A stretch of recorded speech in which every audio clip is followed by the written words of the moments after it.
이 시간 이 새벽 주께서 우리에게 주시는 말씀은 유다서 1장 1절로 25절의 말씀입니다. 유다서 1절로 25절의 말씀을 저와 함께 한 절씩 교독해서 봉독해 올리시겠습니다. 예수 그리스도의 종이요 야고보의 형제인 유다는 부르심을 받은 자 곧 하나님 아버지 안에서 사랑을 얻고 예수 그리스도를 위하여 지키심을 받은 자들에게 편지하노라.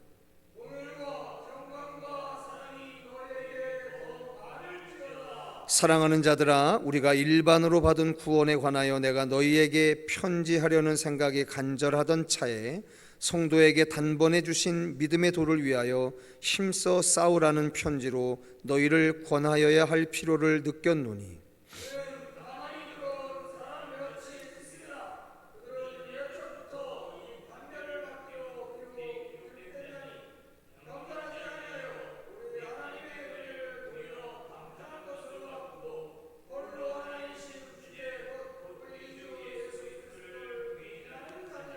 너희가 본래 모든 사실을 알고 있으나 내가 너희로 다시 생각나게 하고자 하노라. 주께서 백성을 애굽에서 구원하여 내시고 후에 믿지 아니하는 자들을 멸하셨으며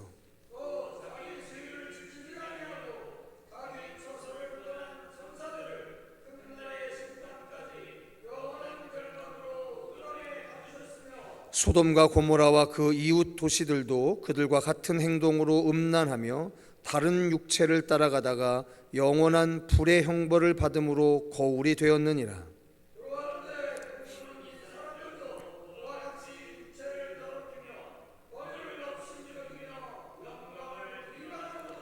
천사장 미가엘이 모세의 시체에 관하여 마귀와 다투어 변론할 때에 감히 비방하는 판결을 내리지 못하고 다만 말하되 주께서 너를 꾸짖으시기를 원하노라 하였거늘,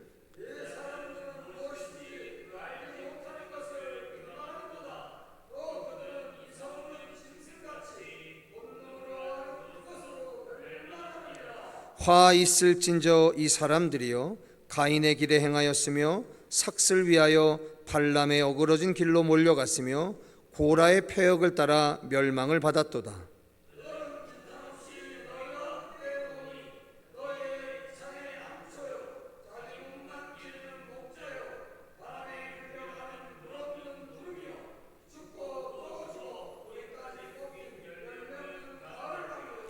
자기 수치의 거품을 뿜는 바다의 거친 물결이요 영원히 예비된 캄캄한 흑암으로 돌아갈 유리하는 별들이라.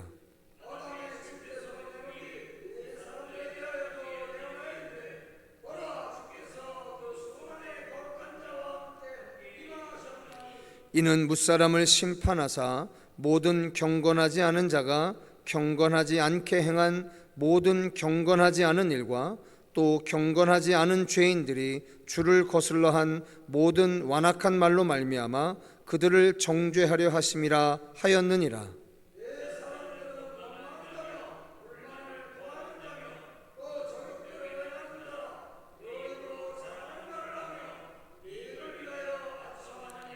사랑하는 자들아, 너희는 우리 주 예수 그리스도의 사도들이 미리 한 말을 기억하라.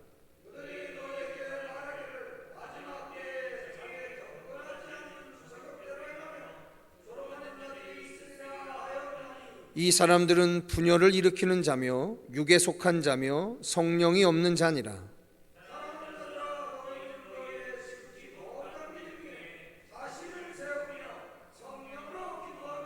하나님의 사랑 안에서 자신을 지키며 영생에 이르도록 우리 주 예수 그리스도의 긍휼을 기다리라. 또 어떤 자를 불에서 끌어내어 구원하라. 또 어떤 자를 그 육체로 더럽힌 옷까지도 미워하되 두려움으로 긍휼히 여기라.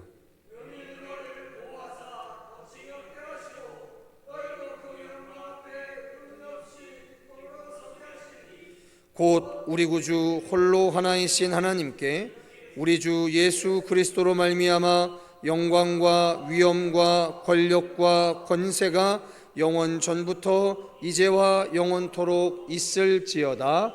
아멘. 서신서의 맨 마지막 서신서입니다.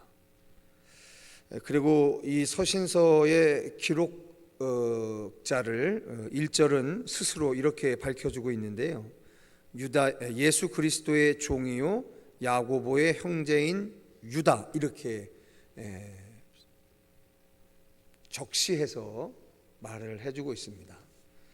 여기에서 야고보는 예수님의 형제죠. 예수님이 육체로서 형제가 4명이 있었지 않습니까? 그 중에 마지막 마지막 형제가 유다죠. 그러니까 여기에서 이야기하는 유다는 예수님의 형제인 야고보의 막내 동생 유다, 이렇게 이야기합니다.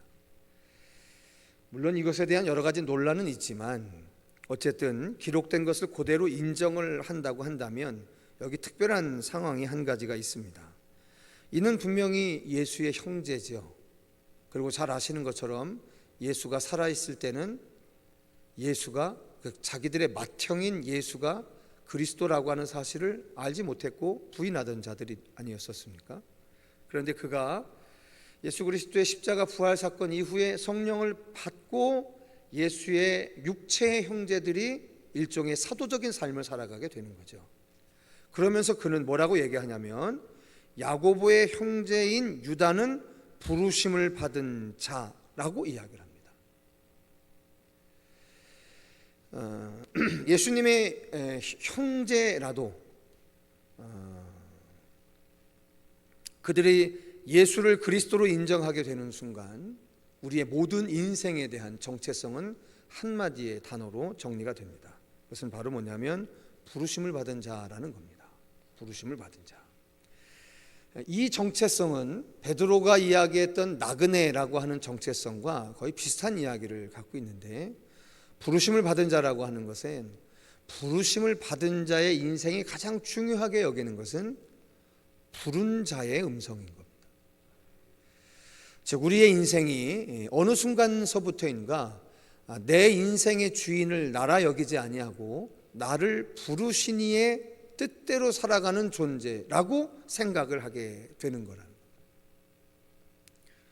그런데도 우리가 자꾸만 내가 주인된 생각과 행동과 판단에 늘 기울어지는 게 우리들인 거죠.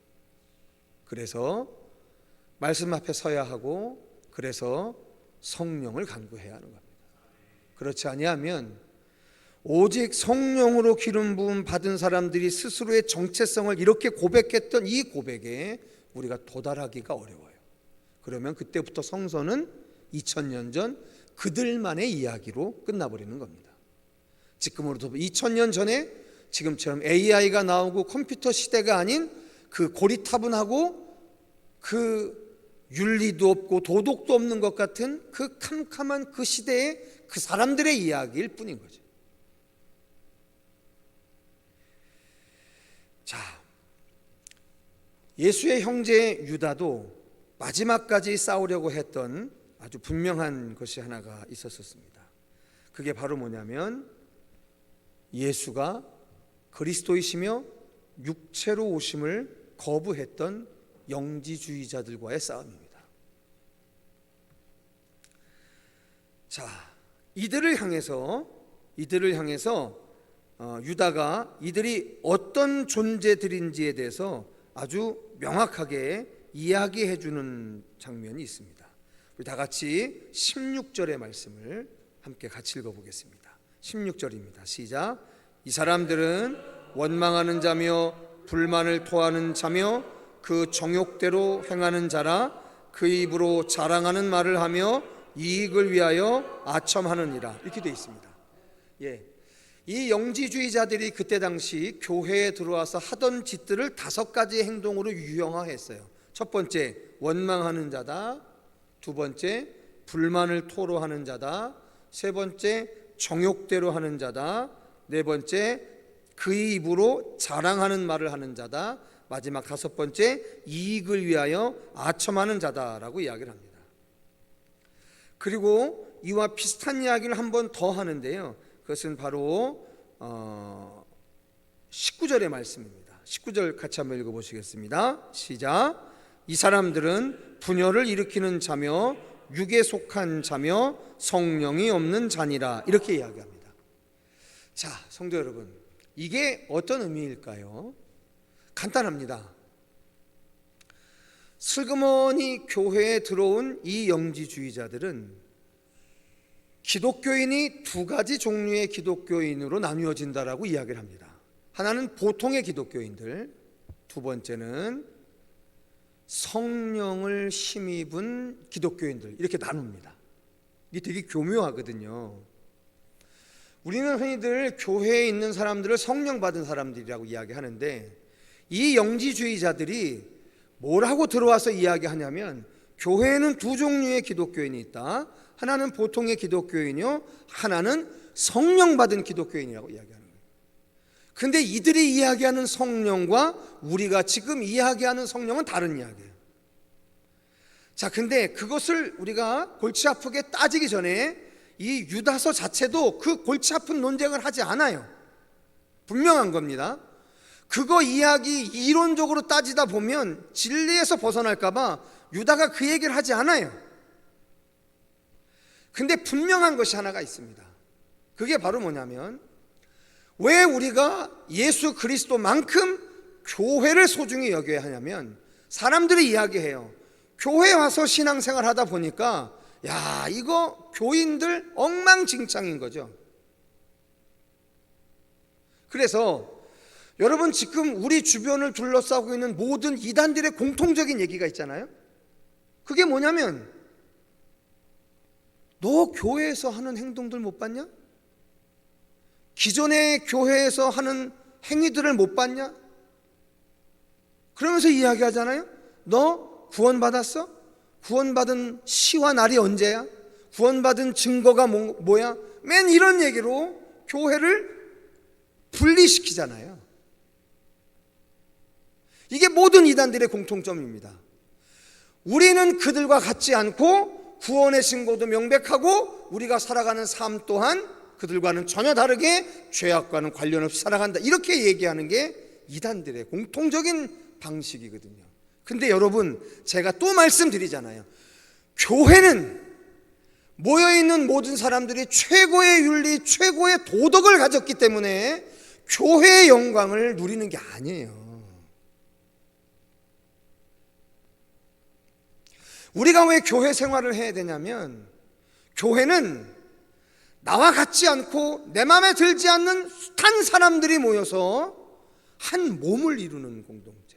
그래서 교회 안에 있으면 겸손해지는 거예요. 근데 자꾸만 사단과 이단들은 교회 안에 있는 우리들 기준에 맞지 않는 것 같은 모든 상황과 형편을 가지고 뭐라고 자꾸만 이끌어가게 하냐면, 참 나쁘다, 못났다, 말을 섞지 말아야 한다, 이런 식으로 이야기합니다.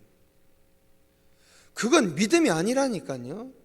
여러분, 믿음은 뭐냐면요, 저렇게 형편없어 보이고 저렇게 모자라 보이는 사람을 위해서 예수께서 2000년 전에 아무 죄 없이 십자가에 못 박혀 죽으셨다는 그 사실을 믿고 인정하는 게 믿음인 거죠. 여기는 도덕과 윤리를 자랑하는 자리가 아니에요. 예수가 우리의 그리스도 되심을 믿는 그것을 하는 자리인 거지, 여기 와서 도덕 자랑하고 믿음 자랑하고 가진 것 자랑하고 학력 자랑하고 성공 자랑하고, 이게 망조인 겁니다.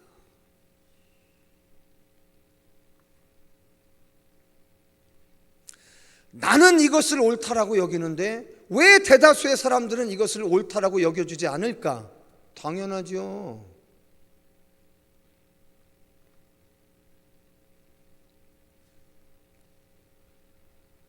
얼마나 많은 사람들이 교회에 와서 그런 실수를 범하는지 모릅니다.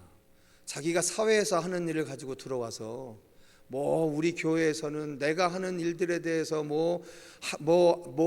인정해 주니 안 해주니 맨 이따위 소리들 하는 거예요. 이게 뭐랑 똑같은 거냐면요, 여러분, 한 가정에서 말입니다.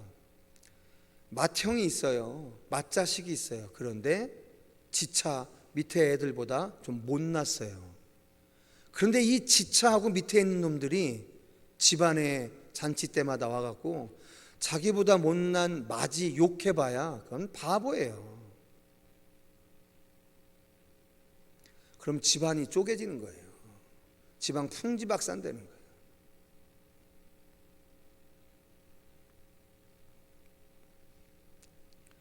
지가 으뜸 가는 짓을 하고 우두머리 짓을 하는 건 지 삶의 영역에서 하는 거지.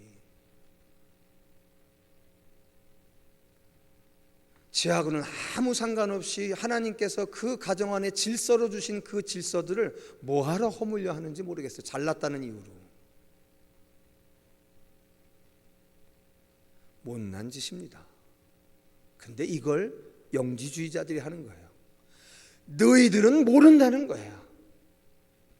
그래서 너희들은 모르기 때문에 안 된다는 거예요. 이게 초대교회 수세기 동안 교회를 괴롭혔던 최고의 이단 사설 영지주의자들의 이야기들.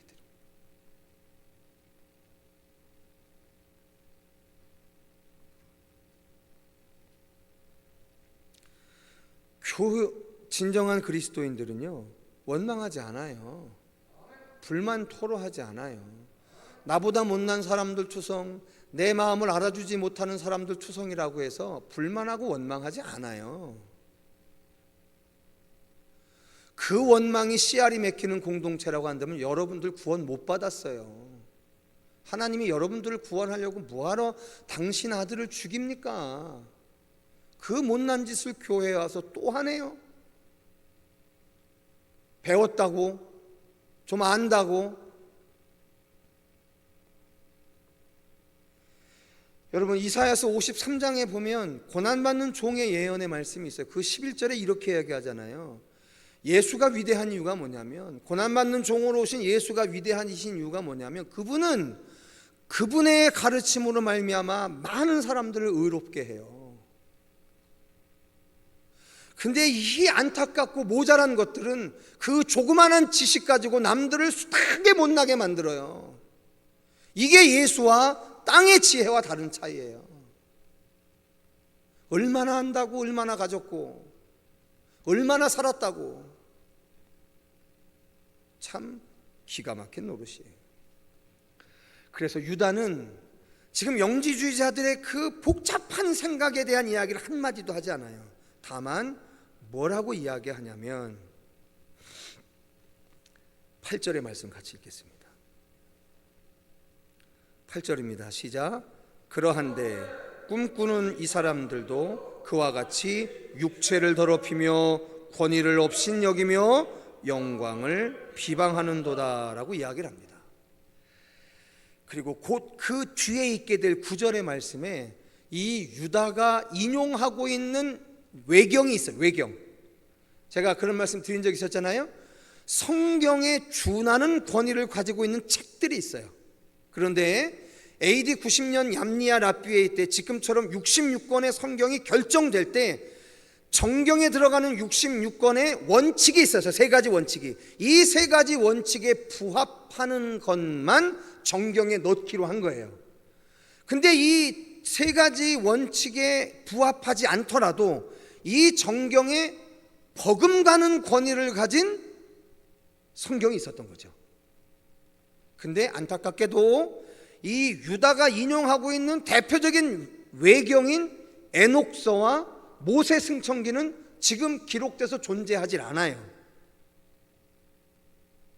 근데 그 모세 승천기에 나오는 말 하나를 9절에 이렇게 써 있습니다. 천사장 미가엘이 모세의 시체에 관하여 마귀와 다투어 변론할 때 감히 비방하는 판결을 내리지 못하고 다만 말하되 주께서 너를 꾸짖으시기를 원하노라 하였거늘, 이렇게 되어 있습니다. 이게 무슨 얘기냐면 모세 승천기에 보면 마귀가 모세를 달라고 합니다. 왠지 아세요? 하나님이 얼굴을 대면하였던 그 거룩한 모세를 마귀가 나중에 그 시체를 달라고 합니다. 지옥에 끌고 가겠다고. 그 이유가 뭐냐면 모세가 청년의 시절에 애굽의 백성 하나를, 애굽에서 살고 있었던 유대인의 형제 하나를 죽였거든요. 그걸 핑계로 그는 살인자니까 내놔라라고 하는 이야기가 모세승천기에 기록되어 있는 거예요. 근데 그때 천사장 미가엘이 마귀가 모세의 시체를 내놓으라고 하는 그 이야기를 가지고 뭐라고 얘기하냐면 굳이 반박하지 않았다라고 하는 거예요. 뭐라고 이야기했냐면 주께서 너를 꾸짖으시기를 원한다라고 하는 말로 그냥 일갈했다라고 하는 이야기를 합니다. 영지주의, 여러분들의 말로 대답하고 대항하기 쉽지 않아요. 얘네 참 복잡한 애들입니다. 그리고 얼마나 그럴싸한지 몰라요. 그런데 그들의 행위와 그들의 열매를 보고 판단하는, 그리고 오늘 시작하면서 분명히 3절에 이렇게 얘기합니다.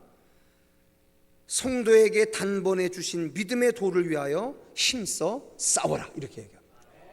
여러분, 이단과 싸워야 합니다.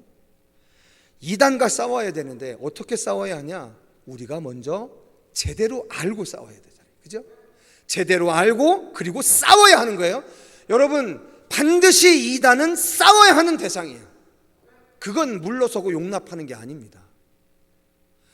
우리가 맨 마지막에 보면 이상한 말을 한 가지, 긍휼히 여겨라, 긍휼히 여겨라, 긍휼히 여겨라, 긍휼히 여겨라고 하는 말을 3번이나 이야기합니다. 마치 23절에 보면 그 육체로 더럽힌 옷까지도 미워하되 두려움으로 긍휼히 여겨라라고 하는 23절의 끝을 보면 이단에게까지도 긍휼히 여겨라라고 하는 것처럼 느껴져요. 근데 이건 그 얘기가 아니라 영지주의자들에서부터 벗어난 그 사람들을 긍휼히 여기라라고 하는 이야기. 중요한 건 힘써 싸워야 하는 거예요. 이단과 일체의 이단의 사설과 오늘날도 싸워야 합니다. 그 거룩한 군대로 우리 청계열린 교회 공동체가 하나님 앞에 붙들린 바 되어지기를 주님의 이름으로 축원합니다.